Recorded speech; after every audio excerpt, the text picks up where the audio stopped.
ምድር ለነዋሪዎቿ አደገኛ የሆነች ነው በሚል በፈረንጆቹ 1990ዎቹ አካባቢ ነው የተቋቋመው የአየር ንብረት ለውጥ ጉባኤ በተባበሩት መንግስታት ማዕቀፍ ስር በየዓመቱ የሚካሄደው ይህ ጉባኤ በርካታ ሀገራትና ተቋማት የሚሳተፉበት በዓለማችን ከሚካሄዱ ጉባኤዎች መካከል እጅግ ግዙፉ ነው 197 አካላት በየዓመቱ የአየር ንብረት ለውጥ ላይ በመወያየት በአየር ንብረት ለውጥ ዙሪያ ለዓለማችን እጅግ መሰረታዊ የሚባሉ ውሳኔዎችን ያሳልፋል ከኩዌቶ ፕሮቶኮል እስከ ፓሪስ የአየር ንብረት ለውጥ ስምምነት ላይ የተደረሰው በዚህ ጉባኤ ነው በየዓመቱ የተለያዩ አህጉራት እንዲያዘጋጁም እድል የሚሰጠው ይህ ጉባኤ ከሁለት ዓመታት በኋላ ለአህጉር አፍሪካ እድል ይዞ መጥቷል ታዲያ ዘንድሮ 30ኛው የተባበሩት መንግስታት የአየር ንብረት ለውጥ ጉባኤ የኮፕ 30 ስብሰባ በብራዚል ቤለም ሲካሄድ በፈረንጆቹ 2027 የኮፕ 32 ጉባኤ እንዲያዘጋጁ ጥያቄ ካቀረቡ አፍሪካ ሀገራት መካከል ለኢትዮጵያ ድምጽ እንደተሰጣት የተለያዩ ዓለም አቀፍ ሚዲያዎች ያስነበቡ ነው ኢትዮጵያ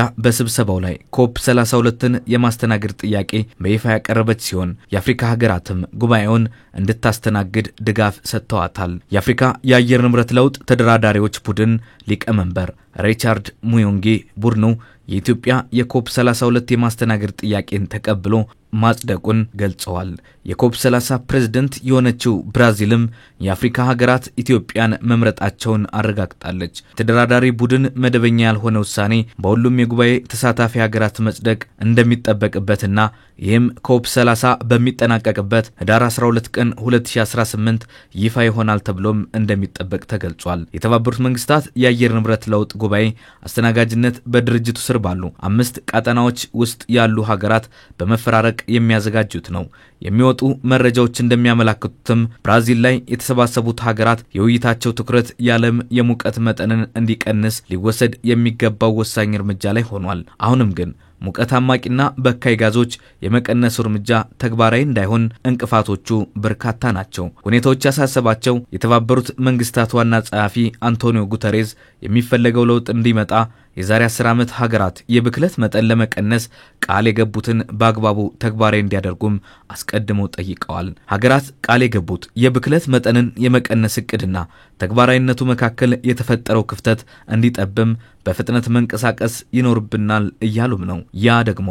በብራዚል ቤለም ላይ መጀመር አለበት በዚህም በኮፕ 30 ዓለም የዛሬ 10 ዓመት ፓሪስ ላይ የተገባውን ቃል እንዲታደስ ይህን አዲስ 10 ዓመት ደግሞ የተግባራና የፍጥነት ጊዜ በማድረግ እንዲጀመር በሚል ጠንከር ያለ ሐሳብ ከብራዚል በኩል ተነስቷል በዚህ መሃል ታዲያ ሀገራት የየራሳቸውን የትግበራ ዕቅድ መገምገም ጀምረዋል በአካባቢ ተፈጥሮ ክብካቤና አዳዲስ ችግኞችን በመትከል ዓለምን በማስደነቅ ላይ የምትገኘው ኢትዮጵያ ባሳለፍነው መስከረም ወር ሁለተኛውን የአፍሪካ የአየር ንብረት ለውጥ ጉባኤ ኢትዮጵያ ስታዘጋጅ ጠቅላይ ሚኒስትር ዶክተር አብይ አህመድ ሀገሪቱ እያከናወነች የምትገኘውን የአረንጓዴ አሻራ መርሃ ግብር ጠቅሰው ኢትዮጵያ ኮፕ 32ን ለማዘጋጀት ፍላጎት እንዳላት አንስተውም ነበር ለአረንጓዴ አሻራና ለግሪን ሞቢሊቲ በሰጠችው ትኩረትና